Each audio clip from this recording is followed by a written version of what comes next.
weekend, while most people were still half asleep on Saturday morning, the United States launched strikes in Venezuela that ended with Nicolas Maduro and his wife, Cilia Flores, being captured and removed from the country. Within hours, comedians were already doing what comedians do best, trying to make sense of chaos before the official story had even settled. Two of the sharpest responses came from Godfrey and DL Hughley, and while their styles couldn't be more different, they were ultimately circling the same uncomfortable truth. Godfrey's reaction came wrapped in an impression of Donald Trump, and it was classic Godfrey, exaggerated, musical, and deceptively smart.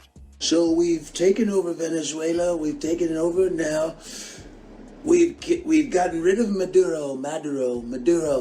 I think it means plantain, I don't know, from the Dominicans and Puerto Ricans. I'm from New York, so I know Maduro.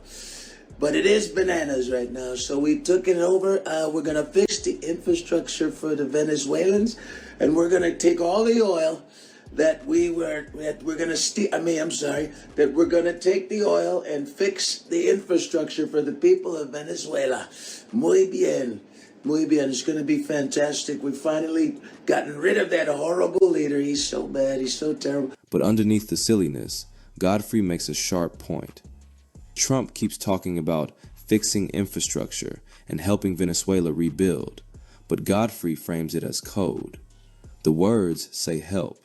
The subtext says oil. Listen, this whole thing of kidnapping Maduro, first of all, this is what I feel, because this has always happened. This is the same shit has been happening for years, right? America comes in and takes over a regime because of a horrible president or a horrible prime minister or whatever the fuck. This is the same game, different players. You understand? Maduro and my friend who is a comedian, Francisco Ramos, he's from Venezuela. I talked to him. That's why I make sure I get some information. I said, is Maduro a terrible person? He's like, oh yeah, he's a horrible dictating motherfucker. I said, wow, okay. So now, they got rid of him and the people are celebrating in the streets because they think there's going to be a new regime. But this is what I think. They're going to put another fucking puppet in there. A lot of times these motherfuckers are run by other powers, man. That's why when Trump is talking, he's talking in code. We're going to fix the infrastructure. We're going to fix it in the oil. It's over. I ain't even gonna lie to you, gang. 3 things. Number 1, shout out to Godfrey, man. He's living proof that black don't crack. The man aging gracefully, all right? He looked like he could whoop my ass. Number 2, Trump did some gangster, like going and kidnapping the president of another country and his woman. Like, yeah, we taking you in your business, man. Y'all coming back with us. That's pretty gangster, homie. I'm not gonna lie. Whether you like it or not, that's some gangsterism. Like, America, we some bullies. That's crazy, gang.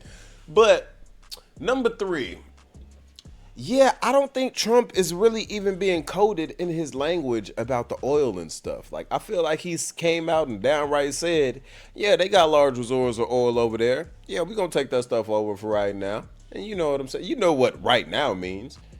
That means we ain't relinquishing it. But yeah, I do believe Godfrey is right in where, yeah, now that we got that president out of there and maybe he was a bad person, we gonna put somebody in there that aligns with America's views a little more. We gonna, you know what I'm saying? The same way we kind of acquired Hawaii and Puerto Rico, we just kind of boss hog that. We gonna do that with Venezuela a little bit. That's honestly how I'm feeling about it. And when I say we, I don't mean we as a collective. I say we as America, as the corporation, establishment, and government that it is current day. You know what I'm saying?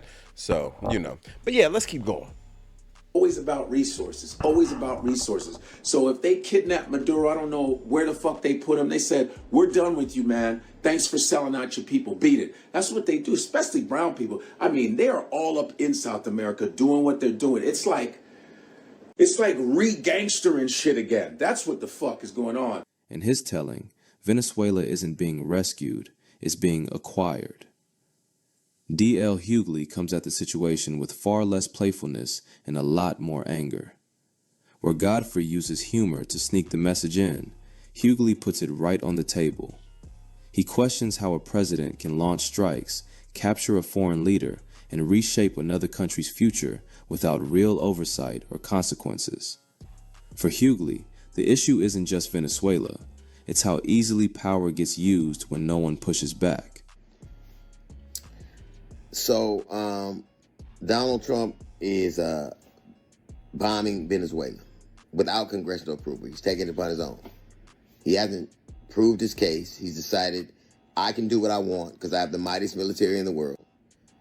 He's attacked a foreign country without congressional approval, without proving his case at all, and captured its president.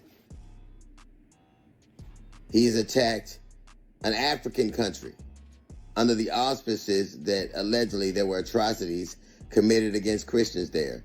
Now, ironically, those very Christians that he bombed to save, he won't allow in this country.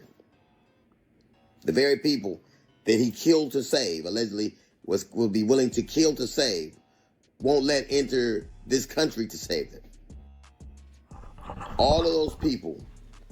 But he let all of them white South Africans come here when they was basically got booted out of South Africa for trying to bogart them people out of their land.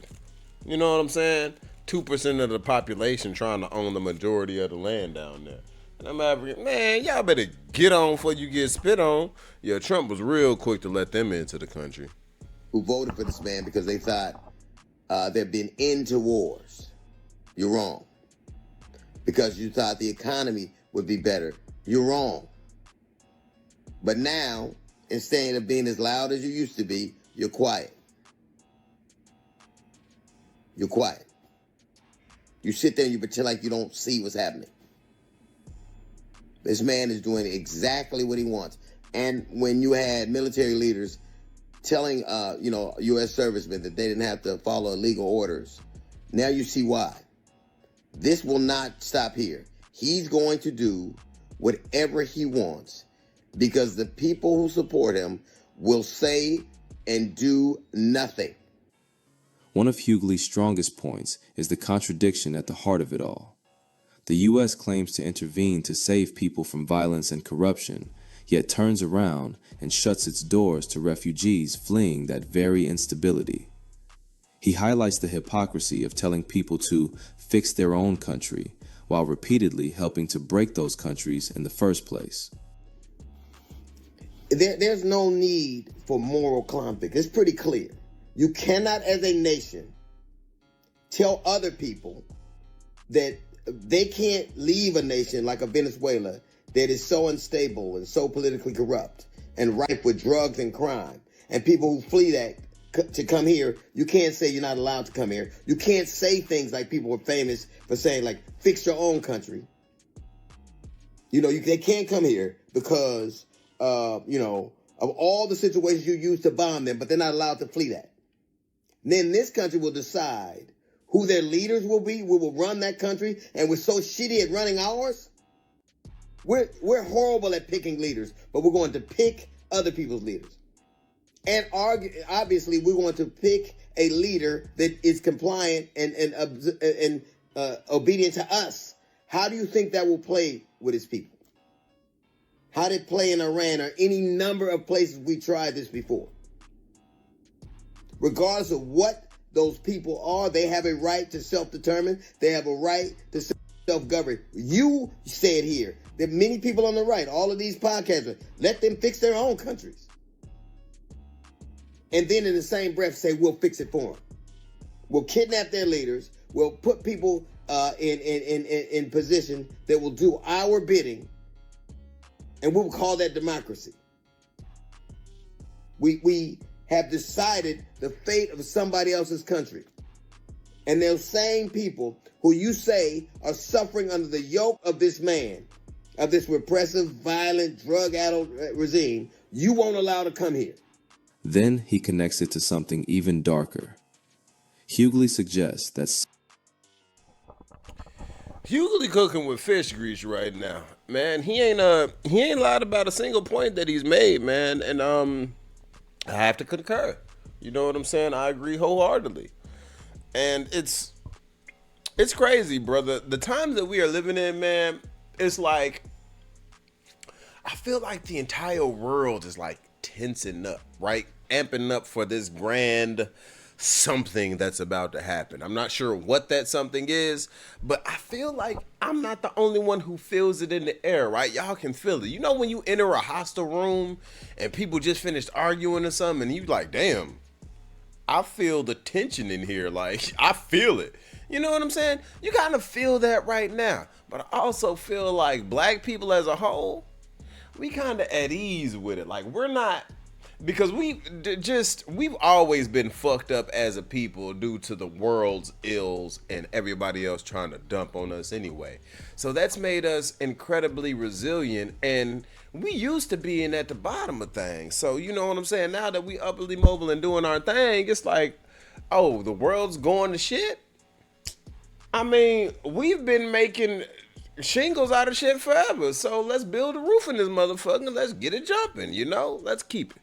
But yeah, man, DL Hughley is definitely cooking. And it's crazy because this man, you know, he ain't even finished high school. It's crazy how when you want to get educated in certain things, all you have to do is really enter the realm and really just get astute about it. But he seemed to be up on his politics enough. Let's keep going.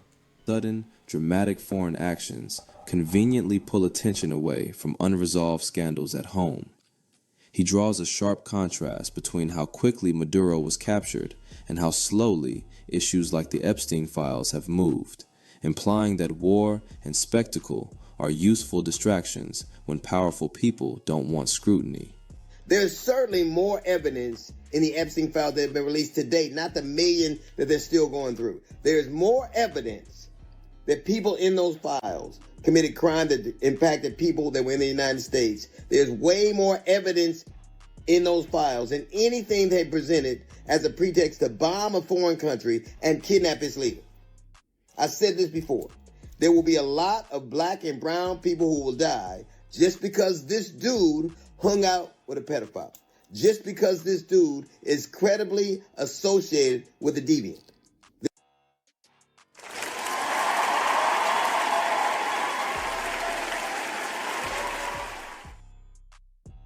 There will be so many things that happen.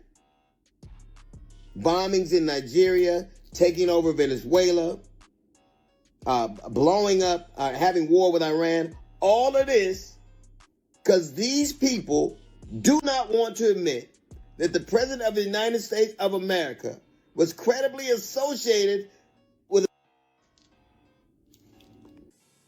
What's striking is that Godfrey and Hugley arrive at similar conclusions using opposite tools. Godfrey laughs at the absurdity of it all, exposing the greed beneath the slogans through parody.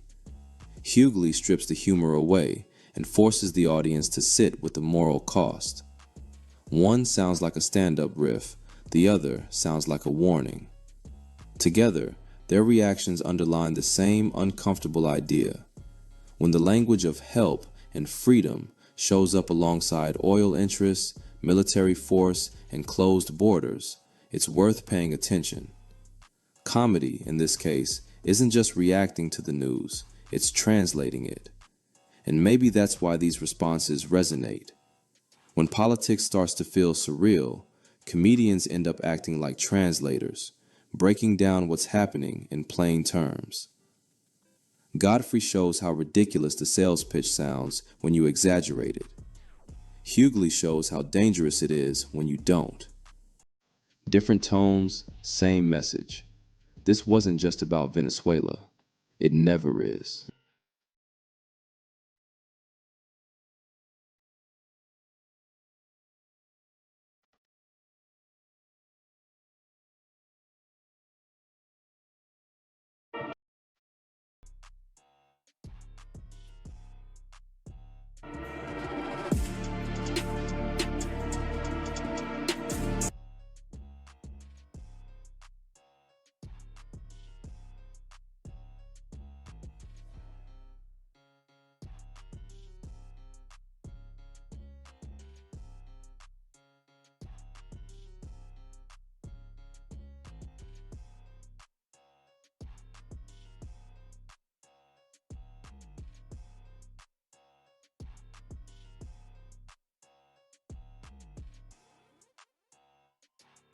Put.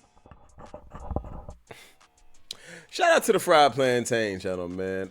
Make sure y'all go over there, hit that like and subscribe button, and yeah, y'all let me know how y'all feel about that one, man. Honestly, I feel like DL Hughley ain't putting no comedy in that. All right, he just put some paint where it ain't and said what most can't on that situation, and he made a lot of valid points. Okay, he didn't tell no lies. I like Godfrey's approach too. You know, historically, throughout the history of the world, comedians, court jesters, you know what I'm saying? They have always been the ones to tell the truth about society as a whole without consequence. You know what I'm saying? Historically, one of the only few people who can make fun of the king and the land would be the jester. You know what I'm saying? And tell the truth. Like, so comedians definitely have their place in society when it comes to, you know, politics and just matters of worldview, because their perspective is one of an unfiltered truth, you know? So, yeah, man, that's how I feel about it. But y'all let me know how y'all feel about that one down in the comment section. That's all I got for y'all in this one. Be sure to check me out on the next one. Don't forget to like the video on your way out. Comment down in the comment section. Subscribe to the channel if you haven't subscribed. Road to 10K. We on the way. And until next time, gang, you know the name. It's Transition representing Gap Tooth Gains. Oh yeah, and don't forget, life isn't about making it from point A to point B. Life is about living in between the gaps. Peace out. Lane sippers and mean strippers who just all about the green and it means just fast living. And I'm not one to judge, cause I've been off that mud double cup with no fucks when I pass limits. And who don't like to smoke and get gone off a cone, but it would not get blown unless gas in it. Hold up, we bout to roll up. I got some smoke, keep you up like it's Folgers. Rookies try to hit the cookie, fuck around and throw up. So we drop the hottest pen verse and it blow up. But we got some recognition from a nigga, so what? We be walking down the street, get beeps like they know us. Now bitches in the sheets, but the freak on the meat skis, keep grab their feet. Hell yeah, make them toe touch. You know what? I go nuts, but yet I'm steady focused. Probably from the biomass flower, no lotus. I can't even think how many trees when it's smoked up. Whatever the number, gonna fuss, you'll need a tow truck. Getting shit across the seas with ease, put the boat up. That's no lie, baby girl, no joking. Shorty said she can't swim, I'm behind the back stroking. Do it for the love of buzz, stuff a blunt, make it swell and make your fucking chest open.